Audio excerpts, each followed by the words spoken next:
My wife secretly transferred our apartment into her name, forged my signature, then pushed for a divorce. At court, she even offered me a generous 10% if I went along, but I fought for everything. I 32 male been working construction since I was fresh out of high school, started as a basic laborer, busting my ass, carrying stuff around and learning the trade. Now I'm a site supervisor running crews of 20-plus guys and managing million-dollar projects. Not exactly Silicon Valley money, but I make enough to live comfortable and still have plenty left for my gym membership and my restored '69 Charger. Yeah, I know, typical muscle car guy, but hey, everyone needs a hobby. Let me paint you a picture of my ex Sarah. Imagine that stereotypical hot blonde realtor you see on those for sale signs, perfect makeup, tight pencil skirts, million-dollar smile. That was Sarah. We met at this dive bar when I was 24. I was there with my crew after finishing a big project, still in my work boots and covered in construction dust. She was there with her fancy real estate friends, slumming it for fun. Somehow, don't ask me how we hit it off. Maybe it was the way I didn't try to impress her like every other guy in the place. I just was myself, a straightforward dude who could deadlift 500 pounds and knew how to frame a house. For whatever reason, she dug it. We dated for 2 years before getting married. Her daddy, this big-shot real estate developer, insisted on a prenup. I didn't give a darn, wasn't marrying her for money anyway. Signed it without even reading it carefully. Spoiler alert, this comes back to bite her in the ass later. About 3 years ago, we bought this sweet apartment in the nice part of town. 3 bedrooms, 2 baths, corner unit with a view of the city. Most of the down payment came from my grandpa's inheritance. Old man was a wise dude, always told me, Michael, keep some money hidden away from the wife, you never know when you'll need it. Should have listened to more of his advice, but at least the inheritance thing worked out.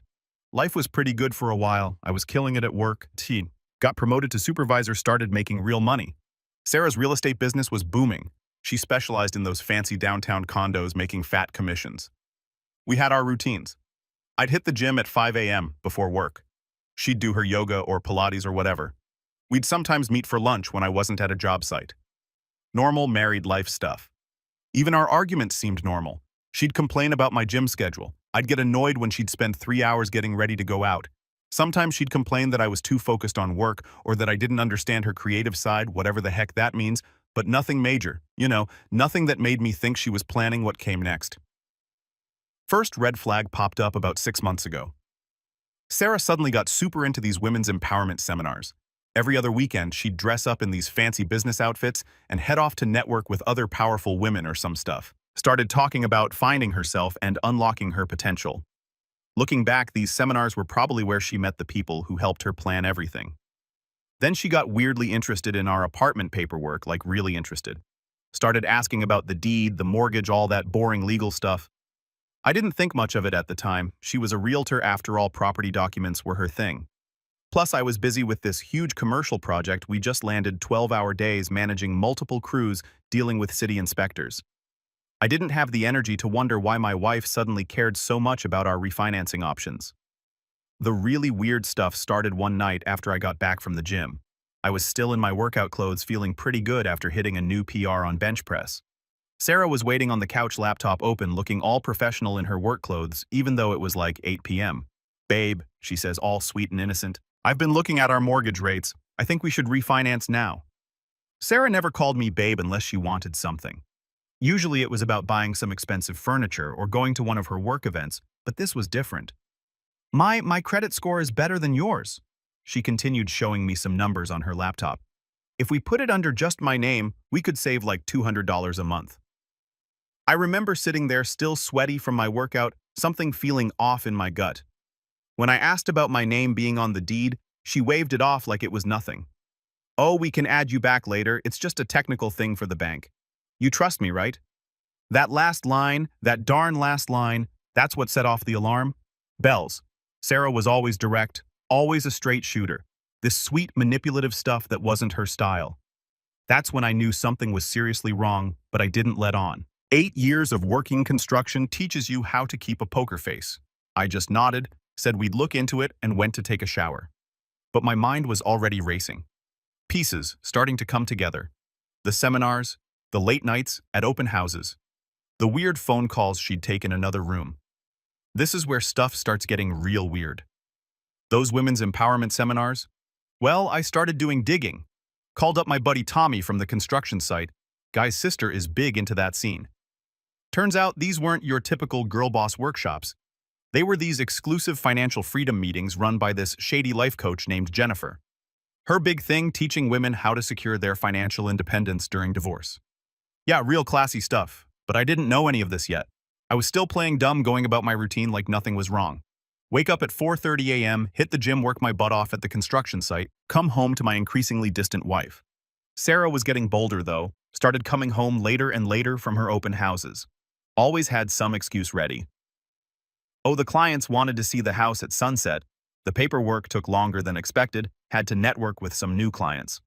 One night she comes home smelling like expensive cologne, not the kind I wear. I'm more of a basic Old Spice guy. This was that fancy stuff that costs more than my weekly grocery budget. When I mentioned it, she got all defensive. It's probably from the house I was showing the owners have one of those fancy automatic sprayer things. Sure, Sarah and I'm secretly Batman. The real kicker came about a week after that refinancing conversation. I'm at this new job site downtown, overseeing the foundation work on this luxury condo building. Tommy, my concrete guy, comes up to me, looking uncomfortable as hell. Hey Mike, you might want to see this. He pulls out his phone, shows me a picture his girlfriend took at this fancy restaurant called LeBlanc, or some pretentious stuff like that. There's Sarah all dressed up in a tight black dress. I definitely didn't buy her sitting real cozy with this guy in a $1,000 suit. They weren't exactly looking at property listings, if you catch my drift. Turns out Mr. Fancy Suit was Brad Thompson, one of the top divorce lawyers in the city. Real piece of work, the kind of guy who advertises on billboards with slogans like, "Make your ex pay later." Found out he charges like $500 an hour, must be nice. I didn't confront Sarah right away, remember? I'm playing the long game here. Instead, I started watching more carefully. Noticed she'd changed all her phone passwords, started doing her laundry separately, probably hiding that fancy cologne smell. Even started going to the gym herself, but not my gym. Oh no, she joined some expensive fitness club downtown right next to Brad's office. Real subtle, Sarah. The apartment refinancing stuff was getting more intense too. She'd leave paperwork accidentally visible on the kitchen counter, mortgage rates, deed transfers, all that boring legal stuff. One day I came home early from work because of a rain delay and caught her on the phone. Yes, I understand. No, he doesn't suspect anything. The transfer should be clean. I have all his information. Yes, I can forge, handle the signature. She hung up real quick when she saw me, tried to play it off like she was talking to a client, but I'd heard enough. Called up my buddy Jack the lawyer. You'll meet in the next part right after that. The next few weeks were like living in some kind of twisted reality show. Sarah acting sweet as pie to my face while I knew she was planning to screw me over. She'd cook my favorite meals, ask about my day, even started showing interest in my gym routine. Classic guilty behavior. Then came the day she dropped the refinancing bomb. I'm sitting there watching the game and she comes bouncing in all excited. Babe, great news. I handled all the refinancing stuff. You don't have to worry about anything. I look up from the TV playing dumb. Oh yeah, did I need to sign something? She hesitated for just a second, would have missed it if I wasn't looking for it. Nope, did it all digital. Technology these days, right? Amazing. The next week she started talking about selling the apartment. The market's really hot right now, she says. We could make a killing. Notice how it went from refinancing to selling real quick, almost like she had a plan or something. I kept playing along, but I was already 10 steps ahead. Had Jack looking into everything, the forged signatures, the financing documents, the prenup violations. Even hired a PI to follow her and Brad around, worth every penny, let me tell you. The whole time Sarah's getting cockier, starting staying out later, barely bothering with excuses anymore. Even started leaving some of Brad's fancy law firm documents accidentally mixed in with her real estate paperwork. Real estate paperwork that, by the way, showed she was already looking at luxury condos, single occupancy ones. But here's the thing about being a construction supervisor. You learn to spot when a foundation's weak, and Sarah, she'd built her little plan on the shakiest foundation possible. She just didn't know it yet. Now let me tell you about Jack, the guy who turned out to be my secret weapon. See, Jack isn't your typical lawyer. Dude looks more like a bouncer than an attorney, ex-military, built like a tank, and has this crazy scar above his right eye from his UFC amateur days. Met him at my gym, actually spotted him on bench press one day and got to talking. Turns out he specialized in divorce law and, get this, fraud cases. Talk about perfect timing. When I first showed Jack what I had, the refinancing papers, the sketchy phone calls, Tommy's photo of Sarah and Brad, he just sat there for a minute, cracking his knuckles with this weird smile on his face. Mike, he says, your wife isn't just planning to divorce you, she's trying to pull off a classic property fraud scheme, and her boyfriend, he's done this before. Turns out Brad Thompson had a bit of a reputation. Jack pulled up some sealed records. Don't ask me how, showing 3 other cases where wives mysteriously got their houses transferred to their names right before filing for divorce. All of them were Brad's clients. All of them used the same method: forged signatures, rush transfers, quick sales. But here's the kicker: none of those houses had prenups like ours did. Jack's first move, he hired this badass PI named Maria. Ex-cop, takes no stuff from anyone. She started following Sarah and Brad, building a paper trail. Within a week, she had enough dirt to bury them both photos of the meeting at his private gym. Yeah, that's where Sarah was really working out. Audio recordings from their lunch meetings where they discussed the property transfer. Copies of emails they thought were deleted. Pro tip: nothing's ever really deleted. Security camera footage from Brad's office building showing Sarah visiting at weird hours. Bank records showing Sarah had opened a secret account and was moving money into it. But the real gold: Maria caught them on video at some fancy hotel planning out the whole scheme. Full audio, HD video, everything. There's Sarah in her fancy realtor outfit sitting with Brad, going over documents, talking about how they'd sell the apartment quick and split. Before I knew what hit me. The best part, they were so darn cocky about it. Here's an actual quote from Brad. "Once it's in your name, he can't do stuff. These construction guys never read the fine print. Joke's on you, Brad. I might work with my hands, but I'm not stupid. While all this was going down, I had to keep playing dumb at home. Sarah's getting bolder by the day. Started working late 3-4 times a week, coming home with shopping bags from stores I know we can't afford. Even bought herself a new Mercedes, told me it was a company car. Yeah, right. One morning, I'm at the job site when I get this call from my bank, some lady from the fraud department wanting to verify a transfer authorization. Apparently, Sarah had tried to move our entire savings account to a new account in just her name. Thank God I'd already moved most of it to a separate account Jack had me set up. But here's where Sarah messed up real bad. Remember that prenup her daddy insisted on? Jack found this beautiful little clause: in the event that either party attempts to transfer, hide, or otherwise deceive about marital assets, they forfeit all claims to shared property and any potential alimony. Basically, by trying to steal the apartment, Sarah violated the very prenup her own father put in place. The irony is just chef's kiss. Jack was building this massive case file. We're talking 3 in thick binder full of evidence, but we kept sitting on it waiting. Why? Because Sarah and Brad were getting sloppy. The more confident they got, the more mistakes they made. They started meeting openly at this fancy wine bar downtown. One of my crew guys even spotted them making out in Brad's Porsche in the parking lot. Real classy. Maria got photos of everything: Sarah going into his house, them shopping for furniture together for that condo they were planning to move into, even caught them looking at rings one day. Guess Brad was planning to upgrade wives. Then one day, I'm at the gym doing deadlifts when my phone buzzes. Text from Maria: they're meeting with a document forger, getting it all on video. Sure enough, Sarah and Brad had hired some sketchy dude to forge my signature on the property transfer documents, cost them $10,000 in cash. Maria got the whole thing on video, including the part where Brad explains exactly how they're going to file the paperwork the next day. Sarah comes home all excited. "Babe, remember that refinancing stuff? It's all done. The apartment's secure now." I just nodded, said that's great, and went back to my protein shake. Inside, I was laughing my ass off because while she thought she was securing the apartment for herself, she was actually building the perfect case against herself. Jack called me that night. "Mike, we got everything we need, and brother, it's beautiful." It was a Tuesday morning when stuff hit the fan. I remember because I was at the construction site early dealing with some supply chain stuff. 3 trucks of wrong-size lumber delivered, subcontractors arguing about timeline changes, typical Tuesday chaos. That's when Sarah sends me this text: "We need to talk when you get home, it's important." I knew what was coming. Jack had already warned me his pie spotted Sarah picking up paperwork from Brad's office the day before. Still knowing it's coming and actually seeing it happen, 2 different things. I get home that evening and Sarah's got her serious business face on. Hair done perfect, wearing this tight black dress I'd never seen before, probably bought it with Brad. Sitting at our kitchen table with this manila envelope in front of her.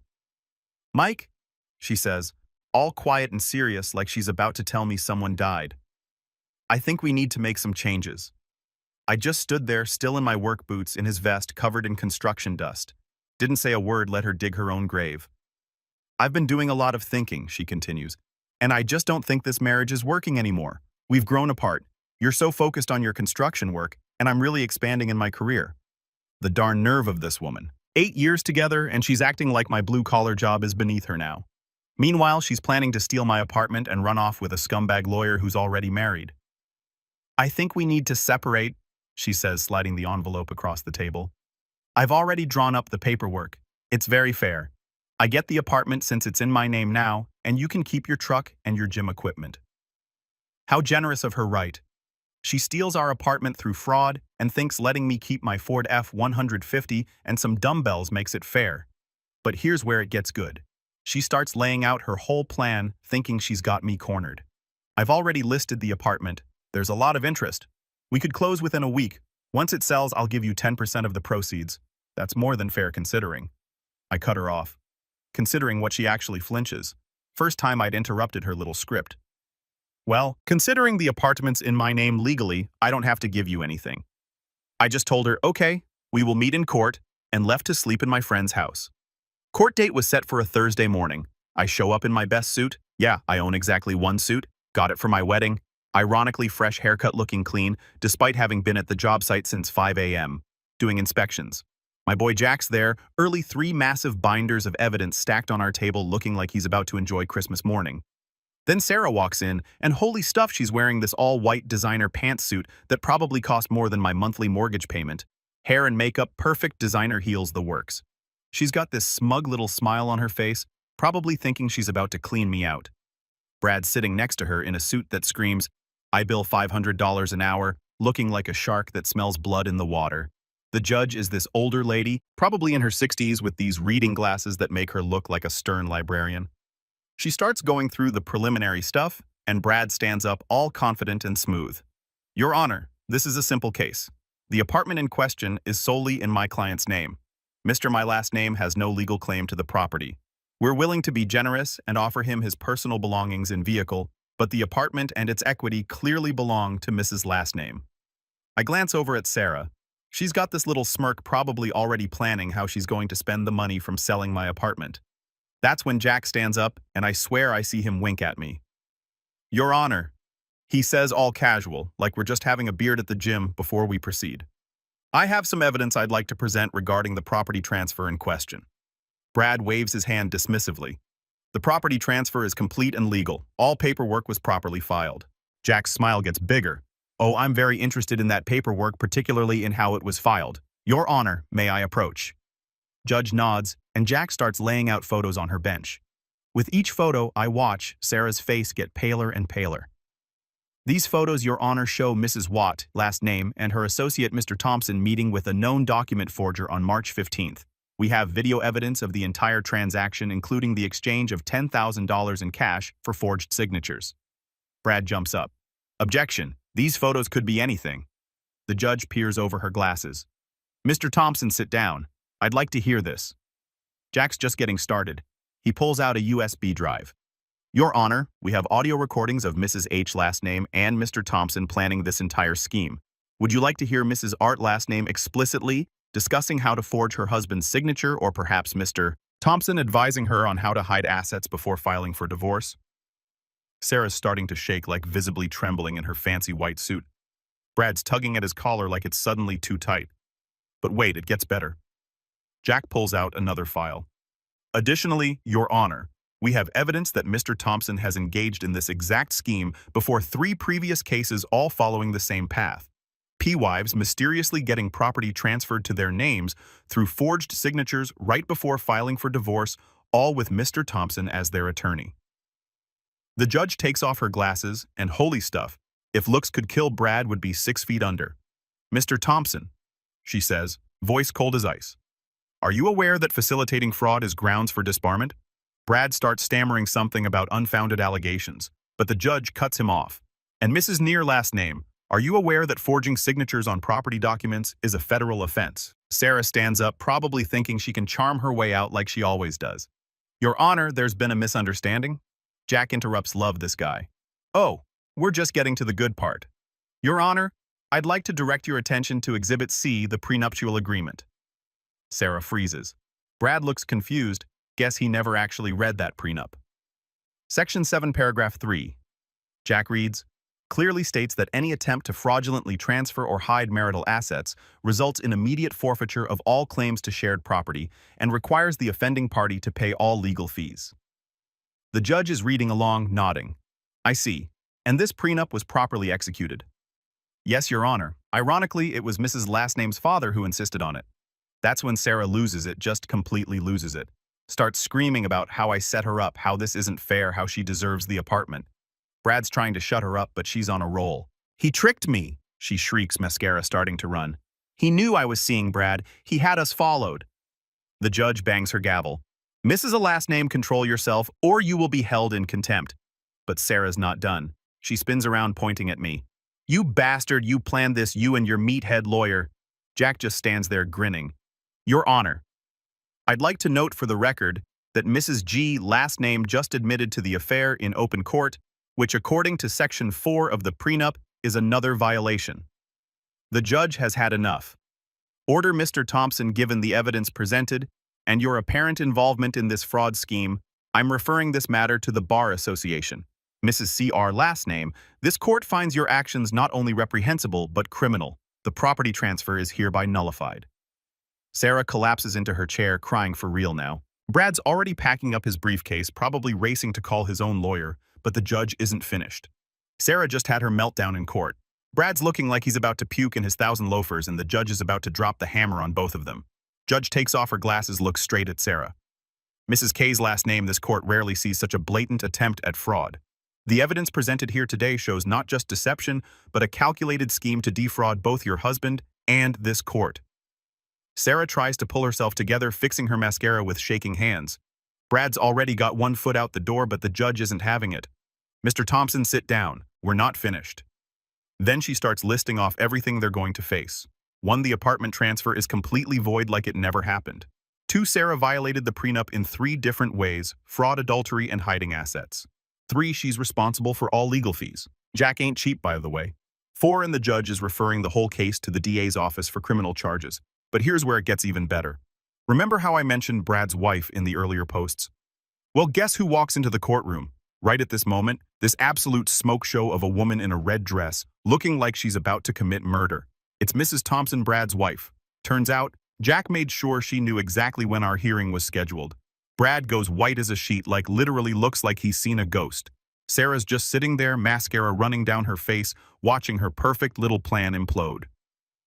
Mrs. Thompson, let's call her Rachel, walks right up to Brad, drops a manila envelope on his table and says loud enough for everyone to hear, "You've been served, honey. I've got all the evidence." The judge, who's apparently enjoying this show as much as everyone else, just sits back and watches. Brad opens the envelope with trembling hands, and I swear to God he actually whimpers. Rachel's not done, though. She turns to Sarah. By the way, that Cartier bracelet he gave you, it was bought with our joint credit card. I want it back. Sarah starts fumbling with the bracelet on her wrist, the one I'd noticed a few weeks ago, but hadn't said anything about, throws it at Rachel like it's burning her skin. That's when Brad finally finds his voice. Rachel, baby, this isn't what it looks like. Rachel cuts him off. Save it for your disciplinary hearing, Brad. The Bar Association is very interested in how many times you've pulled this property transfer scam. Turns out Rachel's lawyer, who's apparently way better than Brad, found 7 other cases where Brad had helped wives fraudulently transfer property before divorce. 7. My boy Jack had only found 3. The judge clears her throat. Given these new developments, I'm adding a few items to my ruling. Sarah's practically catatonic at this point, but Brad's looking like he's about to make a run for it. First, Mr. Brecrew. My last name is awarded full ownership of the apartment. Mrs. O's last name forfeits all claims to any marital property due to her multiple violations of the prenuptial agreement. Sarah starts sobbing again, but the judge isn't finished. Second, Mrs. G last name will be responsible for all legal fees and court costs. Third, I'm issuing an injunction preventing her from selling or transferring any assets until the criminal investigation is complete. Then she turns to Brad. Mr. Thompson, I'm reporting you to the Bar Association today. Given the pattern of behavior evidenced here, I expect your law license will be suspended pending investigation. Brad slumps in his chair. His whole life's imploding in real time. 8 years of running this scam, and it all comes crashing down because he picked the wrong guy's wife to screw over. Sarah makes one last desperate attempt, turns to me with those puppy dog eyes she used to use when she wanted something expensive. Mike, please, we can work this out. I'll move back in. We can go to counseling. I just laugh. Sorry, Sarah, I don't date criminals. That's when she completely loses it, like full psycho meltdown. Starts screaming about how I ruined her life, how she gave me the best years of her life, how she could have married a doctor or lawyer. I'm pretty sure she tried that last one. The judge bangs her gavel. Officers, please remove Mrs. G, last name, from my courtroom. Two court officers have to practically drag her out. She's still screaming as they lead her away. You can't do this to me, I deserve that apartment. Brad doesn't even look at her as she's being dragged out. He's too busy watching his wife Rachel talk to the Bar Association representative who just showed up. As they're leading Sarah out, I hear one of the court officers mutter, "These gold diggers are getting worse every year." Final update time. It's been 6 months since that beautiful day in court. A lot of you have been DM me asking what happened after, so here's the full aftermath. First up, Brad Thompson, the lawyer himself. Remember how the judge referred him to the Bar Association? Well, turns out this wasn't his first rodeo with them. 3 other complaints had already been filed, but the cases got settled quietly. Not this time. The Bar Association's investigation found 12 cases where Brad had helped wives fraudulently transfer property before divorce. 12. My boy Jack had found 3. Rachel's lawyer found 7, but this dude had been running this scam for over a decade. Last month, they officially revoked his law license, permanent disbarment. Can't ever practice law again in this state. But wait, it gets better. Remember Rachel, his wife? She didn't just divorce him, she destroyed him. Turns out Brad had been hiding money in offshore accounts for years. Rachel's lawyer, absolute savage, found everything. She got their mansion in the suburbs, his BMW collection, all their joint accounts, even his precious golf club membership. But the real cherry on top, the DA's office, is pressing criminal charges against him for his role in all those fraud cases. My case was apparently the straw that broke the camel's back. He's looking at potential jail time. Last I heard, he's living in a studio apartment and working as a paralegal at some tiny law firm. How the mighty have fallen. Now for Sarah, oh boy, where do I even start? Remember how she violated the prenup in 3 different ways? That meant she got nothing, zero zip and nada. But that was just the beginning of her problems. The DA's office didn't take kindly to her little forgery scheme. They charged her with fraud, multiple counts, forgery, attempted theft, filing false documents. She tried to play the victim card in court, cried about how Brad manipulated her, how she was emotionally vulnerable, how she'd made a mistake. The judge, different one this time, wasn't buying it. She got 18 months probation, $50,000 in fines, 500 hours of community service, and a felony record that'll follow her forever. Her real estate license gone. Turns out having a fraud conviction isn't great for a career in real estate. Her fancy real estate agency fired her the day after the conviction. But karma wasn't done with her yet. Remember her dad, the one who insisted on the prenup? He was a big shot in the real estate world, always helping her get those premium listings. When he found out what she did, he cut her off completely. Apparently, he was disgusted by her behavior. 2 weeks ago, I'm at the gym still making those gains. Bros hit 405 on bench last week, and guess who walks in? Sarah's younger sister, Katie. She tells me Sarah's living with their mom now, working as a receptionist at a dentist's office. The designer clothes and Mercedes are long gone. The best part, she tried to beg her dad to help her pay the fraud fines. His response, "You made your bed, now lie in it." As for me, life's pretty sweet. The apartment's value has gone up 25% since all this went down. I did some renovations, painted over all traces of Sarah.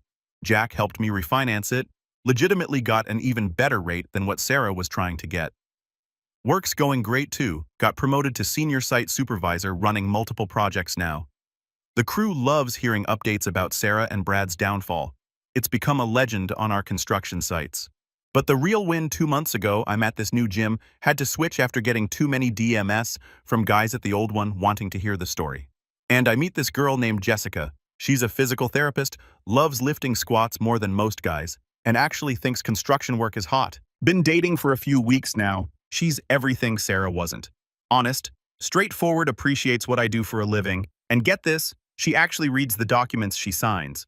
The other day we drove past Sarah's mom's place, saw Sarah struggling with grocery bags, wearing sweats and looking rough. Jessica didn't know who she was, but I did. Feels good, man. Real good. More of the story, don't try to screw over your spouse. Karma's a stuff. Prenups are important, and always have a good lawyer in your corner. Oh, and lift heavy. Never know when you'll need those gains. Edit to you guys asking about Jack.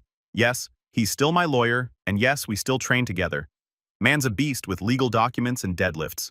Edit 2 for everyone asking for gym tips, consistency and proper form over ego lifting, unless your wife's trying to steal your apartment, then ego lift away. Final edit. Jessica says hi, and yes, she read this whole saga, says I'm a better writer than I give myself credit for. Keep her right.